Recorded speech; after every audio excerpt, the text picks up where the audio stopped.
বাহুবলী ছবির সময় থেকে অনুষ্কা শেঠির সঙ্গে নাম জড়িয়েছে প্রভাসের। এমনও শোনা গিয়েছিল অনুষ্কাকেই নাকি বিয়ে করবেন তিনি।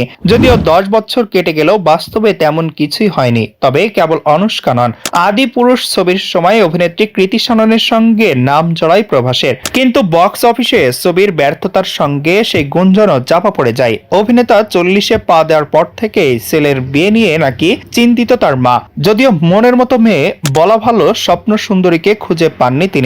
নেপথ্যে কারণ কি প্রকাশ্যে আনলেন অভিনেতা। প্রভাসের প্রেমের সম্পর্ক নিয়ে জল্পনা হয়েছে বিস্তর। একাধিক অভিনেত্রীর সঙ্গে নাম জড়িয়েছে, কিন্তু শেষ পর্যন্ত কোনো সদুত্তর পাওয়া যায়নি। যদিও বিয়ে নিয়ে কোনো অনীহা নেই তার, তবে এখনো পর্যন্ত কোনো নারী নাকি তার জীবনে আসেনি যাকে দেখে তার মনে হবে এই সেই স্বপ্ন সুন্দরী। প্রভাস খানিক মজা করে বলেন, আমি আসলে বাহুবলীর সঙ্গে আজীবনের সম্পর্কে জড়িয়ে পড়েছি।